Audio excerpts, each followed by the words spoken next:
안녕하세요. 서울대학교 뇌인지과학과 박준호 학생입니다. 이카루스 워크샵에서 생판 처음 보는 주제로 처음 보는 데이터를 분석하느라 고생이 정말 많으셨습니다. 저희 팀이 다루는 주제는 다양하고 이게 어렵다고 해서 이 분야의 도전을 포기하실 필요는 절대 없습니다. 오히려 다방면으로 도전하고 2-2까지 해결하려고 노력하시는 모습에 감탄했습니다. 지난번에 과거 경험에 현재의 추정이 끌려가는 현상을 소개드렸습니다.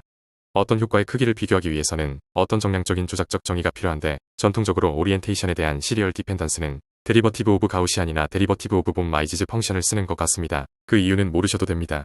아무튼 과거의 자극에 얼마나 끌려가는지를 정량적으로 보기 위해서 저 굴곡의 크기를 표현한 것이라고 보면 되고, 오른쪽은 직전 트라이얼뿐만 아니라 n-n-3에서도 유의미하게 현상이 나타나며 크기는 감소하는 것을 말해줍니다.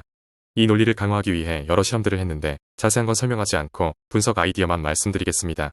리그레이션뿐만 아니라 사이코메트릭 커브 접근입니다. 다른 실험에서는 이게 정말 퍼셉추얼하게 일어나는 일인지 알고자 자극을 총 2개씩 줍니다.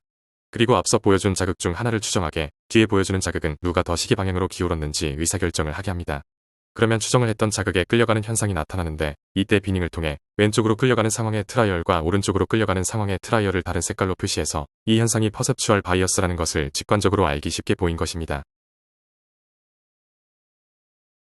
그런데 이런 분석 디자인은 과거의 자극이라는 하나의 팩터만을 고려합니다. 실제로 우리가 관측하는 현상은 여러 팩터의 결합으로 이루어져 있고 어쩌면 스티뮬러스가 아니라 과거의 리스폰스에 끌려가는 것이 아닐까 하는 의문이 제기되어 많은 연구들이 이어졌습니다. 그 예시로 비닝이나 멀티플 리그레이션 등이 있습니다. 현재까지 가장 유력한 가설은 자극에 대해서는 스티뮬러스 어댑테이션으로 리펄션이 일어나고 과거 추정에는 베이지안 인퍼런스에 의해 어트랙션이 일어난다는 설명입니다. 그런데 제 과제는 오리엔테이션이 아니라 크기였습니다. 제가 팀 과제에서 여러분들이 어떤 새로운 현상을 발견하거나 세련된 분석 방법을 쓰기보다는 컴퓨테이션 레벨에서 생각을 해서 이 과제가 어떤 방법으로 풀리는지, 그래서 행동적으로 어떤 편향이 나타나는지를 분석하기 위해 도메인을 연결하고 자료를 여러 매트릭으로 변환해보는 연습을 해보길 기대했던 것입니다. 실험 설명은 생략하겠습니다.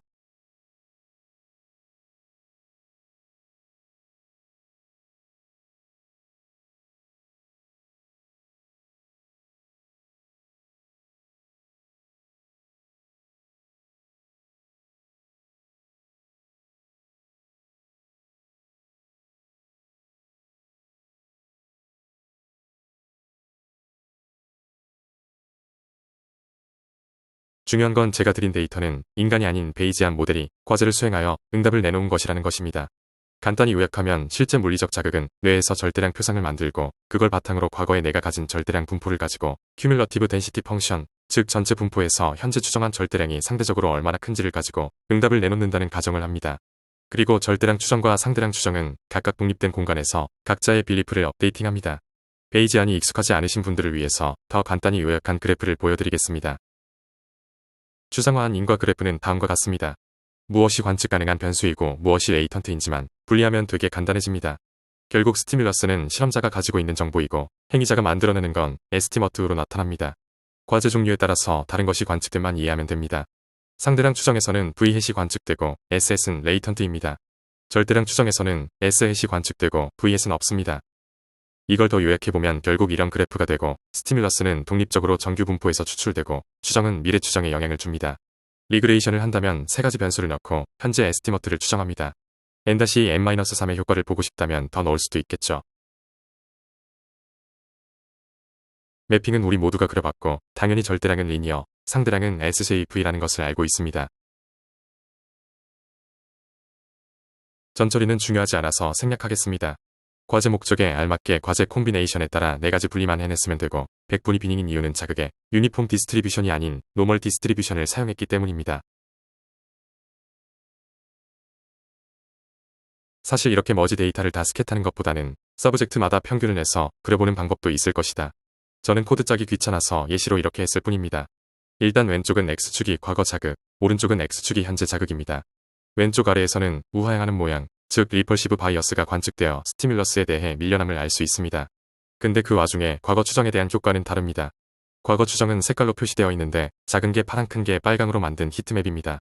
상대량을 하고 나서 상대량을 한다면 과거 추정이 커질수록 Y가 커집니다. 즉 과거 추정에 끌려가는 어트랙티브 바이어스입니다. 반대로 절대량을 하고 나서 상대량을 한다면 반대 효과가 나타납니다. 왜 그런지는 모델을 이해하면 되는데 나중에 이카루스에 들어오시면 설명드리겠습니다. 오른쪽 패널에서는 당연히 현재 자극이 증가할수록 추정도 커집니다. 여기서 어트랙티브 바이어스와 리펄시브 바이어스가 컨디션에 따라 다르게 관측됩니다.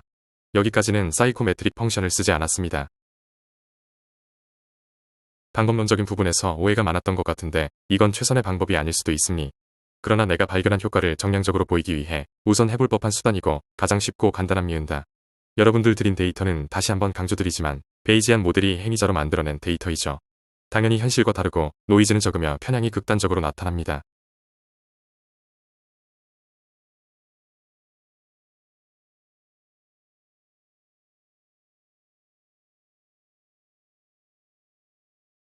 논문이 안 나올 수도 있지만 실제 데이터를 분석한 걸 예시로만 보여드리면 저런 식으로 컨디션마다 피험자 한 명의 리그레이션 코피시언을 찍어볼 수도 있고 그 평균과 에러바를 그려볼 수도 있습니다. 문제는 피험자 내 코에피시인트 간 네거티브 카렐레이션이 강하게 나타나고 있는 리그레시오의 아티팩트라고 볼 수 있습니다. 다중공선성 문제를 해결하기 위해 리지나 다른 방법을 적용 중에 있습니다.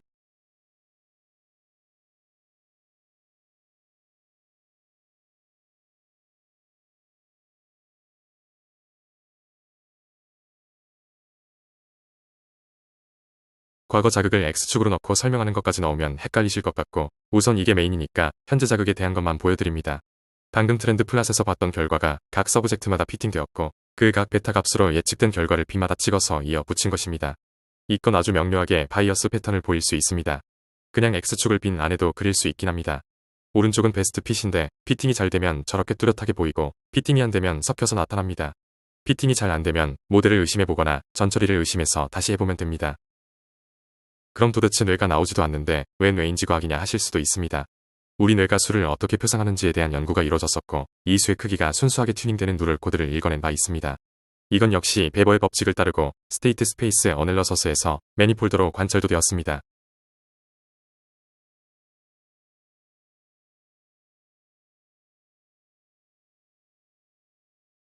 그럼 절대적 크기 말고 상대량은 어떠한지에 대해서 우리가 적응적 지능을 갖추어 맥락에 따라 대상의 크기를 정교화한다는 사실이 신경 레벨에서 설명되었고 RNN 모델을 통해서도 증명한 적이 있습니다.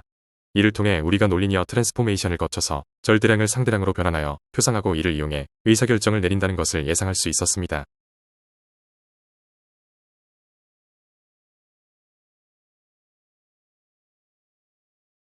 그럼 더 낮은 수준에서 신경 단계에서 어떤 일이 벌어지는가도 궁금하실 수 있습니다. 이건 잘 알려진 디바이시브 노멀라이제이션이라는 신경의 기능으로 가능할 것으로 기대하고 있습니다. 시간상 여기까지 해설을 마치며 왜 이런 현상이 나타났는지 궁금하시거나 관련 분야 연구가 궁금하시다면 저에게 이메일 부탁드립니다. 다른 주제에 대한 세미나, 스터디 등을 원하신다면 이카루스에 가입하여 적극적으로 활동해주세요. 감사합니다.